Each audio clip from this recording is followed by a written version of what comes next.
아마존의 이 원리 역사를 보면요. 장투가 이게 가능한가 싶을 정도로 사실 무섭습니다. 99 년도라든지 다시 인제 2000 년도에 고점에서 물리신 분들이 그냥 묻어두고 가면은 수익 난다라고 얘기를 하고 있지 않습니까? 미국 주식. 든실한 기업이라든가 이런 회사에 그냥 묻어두고 오래 갖고 있으면 수익 난다. 반은 맞는 말이고 반은 틀린 말입니다. 개인이 한 종목을 사서 그냥 아무런 신경을 쓰지도 않고 20 년을 갖고 있는다는 것이 사실 5 년을 갖고 있는 것도 저는 불가능할 것 같지 않습니다. 이 아마존의 예를 들어 보겠습니다. 만약에 2000 년도에 100 불에 한 100 주를 사셨다고 가정을 해 봅시다. 그거를 묻어두고 갔을 때 얼마 후에 수익이 났는가를 한번 보시면요. 정확히 10년 뒤입니다. 본전에서 인제 살짝 올라오는, 그러면은 100 불이었다고 해서 100 주를 샀으면 10년 전에 10,000 불을 쓴 것이죠. 10년 후에 고대로 다시 10,000 불이 됩니다. 중간에 2021 년도는 주가가 6 불까지 떨어집니다. 100 불에 산 주식이 6 불까지 떨어지는데 저는 못 갖고 있을 것 같아요.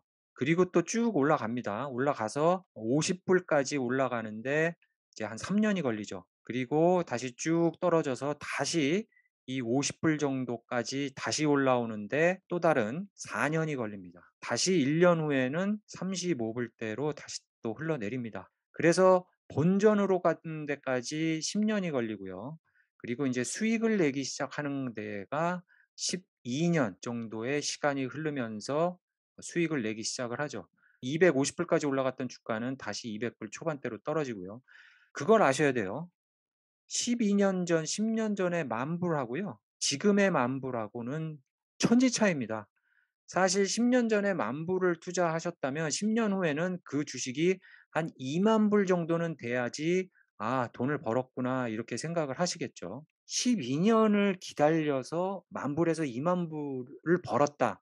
부자 안 되죠. 개인이 개별 종목을 사서 12 년을 이런 굴곡을 기다렸다가 수익을 낸다는 것 자체가 제 개인적인 생각으로는 불가능일 것 같습니다. 12 년부터 다시 10 년을 지나야 3,000 불이 되고 이런 수익이 엄청나게 나는 그런 주식이 되는데요. 또 이런 주식도 발견하기가 하늘의 별 따기죠. 거의 뭐 복권에서 당첨되는 그런 수준의 주식 투자 방법이기 때문에 '장투로 그냥 묻어두고 가면 돈 번다.' 이것은 거의 불가능한 일이 아닌가 그렇게 생각합니다. 그러면은 개인적으로 투자를 했을 때 어떻게 하면 장기적으로 수익을 낼 수 있는지 한번 조금 또 알아보겠습니다. 이것은 야후 파이낸스의 한 달 전에 나온 기사입니다. 제가 종종 말씀드리는 피터 린치죠. 이 사람이 1980 년도에 전설적인 피델리티에서 근무한 투자 전문가입니다. 2022년 3월 달에 주식 시장을 관측하고 이 사람이 1994년 10월에 한 얘기를 되짚어 보면서 지금 시장과 비교를 해 봅니다. 이 사람이 얘기하기를 회사들의 수익은 매년 8% 증가한다. 이 8%는 노력에 의해서 수익이 증가하는 것도 있지만 인플레이션까지 인제 얹혀서 이 수익률이 증가하는 것을 얘기를 하는 것이겠죠. S&P 500 다우가 역사적으로 봤을 때 회사들이 매년 8%씩 프로핏이 증가하기 때문에 주식시장은 회사들의 프로핏을 따라가는 것으로 역사적으로 볼 때 관측이 된다. 그래서 이 8%로 계속 복리로 늘어나기 때문에 주식시장은 올라갈 수밖에 없다. 장기적으로 봤을 때. 중간에 떨어졌다 내려갔다 volatility 가 충분히 있겠지만 롱텀을 봤을 때는 매년 8% 비율 복리로 반응하면서 올라가게 되어 있다라고 얘기를 했습니다. 그래서 1994 년부터 지금 2022 년까지 이 피터 린치가 한 말로 계산을 해 봤다 그래요. 그랬더니 27.5년 사이에 다우 존스를 봤더니 이 사람이 얘기했던 계산하고 지금 프라이데이에 크로즈한 지수하고 거의 같더라라는 기사 내용입니다. 7%로 계산을 했더니 24,000이 나왔고 9%로 계산을 했더니 40,000이 나왔기 때문에 34,800인 지금 31,500 으로 계산된 그의 프리딕션이 맞더라. 그러면 S&P 500은 어떻게 됐냐 하고 또 계산을 해 봤다고 해요. S&P 500 같은 경우도 거의 피터 린치의 계산 방법에 부합했다고 하는 기사 내용입니다. 그러면은 장투에 대한 정리를 종합적으로 한번 해 보겠습니다. 8 가지로 정리를 해 봤는데요. 첫 번째 가장 중요한 것은 여유 자금으로 투자를 한다는 것이죠. 그리고 2-3년 정도 쓰지 않아도 될 투자금으로 투자를 한다는 것이 중요할 것 같습니다. 그래야지만 중간에 등락이 있거나 하락장, 리세션이 평균적으로 2.5 년마다 한 번씩 온다고 합니다. 그래서 이 2.5 년이 상당히 긴 시간이기도 해요. 사실 1 년도 개인 투자자가 투자할 때는 상당히 긴 시간입니다. 왜냐하면 매일 가서 들여다보잖아요. '아이고 오늘은 떨어졌네. 아이고 오늘 올라갔네. 기분 좋다. 기분 나쁘다.' 이것을 매일 하고 있는 것이 그렇게 생산적인 삶의 방식은 아닌 것 같습니다. 그리고 주식 투자는 복권이 아닙니다. "이 주식 사면 대박 난다." 절대 그렇게 투자를 해서는 안 된다 하는 것을 지금도 뼈저리게 느끼고 있습니다. 투자한 금액을 전부 날릴 수 있다는 것을 생각하면서 투자를 해야 한다고 생각을 합니다. 투자를 하는 것은 본인이 이 돈을 그 회사의 발전 기금으로 투척을 하는 거예요. "한번 내 돈을 써서 너 회사를 발전시키는 데 한번 써 봐라." 근데 저도 마찬가지지만 그 회사를 다녀보지도 못하고 잘 알지도 못하지 않습니까? 알 수 있는 것은 CEO라든가 실적 발표라든가 그런 것밖에 알 수가 없어요. 자세한 거는 알 수가 없는 상황에서 돈을 투척을 하는 거기 때문에 고심을 하시고 돈이 일을 할 수 있도록 본인이 같이 일을 해 줘야 됩니다. 그렇기 때문에 쉬운 것이 아닌 것 같아요. 그리고 너무 이것저것 종목에 막 투자를 한다기보다도 집중해서 돈을 벌 수 있는 소수정의 종목을 정해야 될 것 같습니다. 그러면서 투자할 종목 선정에 신중을 기해야 될 것 같아요. '아 이 종목은 지금 아니면 안 돼.'가 없는 것 같아요. 그리고 작은 금액이라도 정기적으로 꾸준히 투자를 해 나가야 되는 것. 이것이 근데 쉽지가 않습니다. 떨어지면 더 떨어질 것 같고 올라가면 지금 당장 들어가야 될 것 같고 이게 반대로 생각해야 되는데 절대 그렇게 생각이 되지가 않아요. 떨어지면 빨리 나와야 될 것 같고 올라가면은 더 올라가기 전에 더 돈을 넣어야 될 것 같은 뭐 그런 막 심리적인 갈등이 쌓이게 되고요.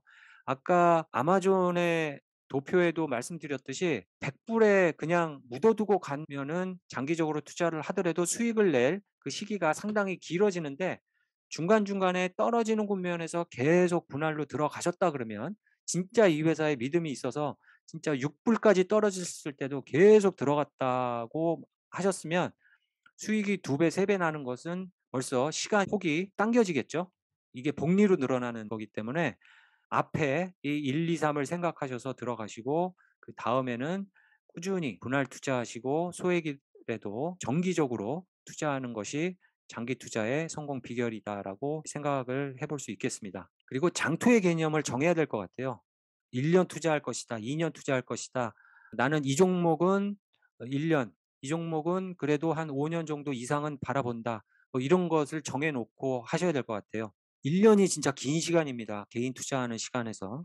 또 회사마다 시클리컬이 있고 스테이블이 있고 하기 때문에 연마다 이 그래프가 올라갔다 내려갔다 이렇게 하는 그런 회사의 주식들도 있기 때문에 잘 공부를 하신 후에 저점에 들어가서 고점에서 팔고 나오고 이런 것도 병행하셔야 이 개인적으로 투자를 하시는데 플러스가 된다라고 볼 수 있겠습니다.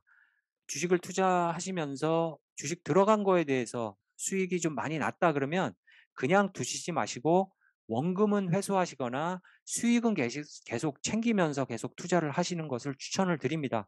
2.5 년마다 평균적으로 리세션이 온다고 말씀을 드렸기 때문에 어떤 주식이 마이너스가 되는 것도 한순간이더라고요.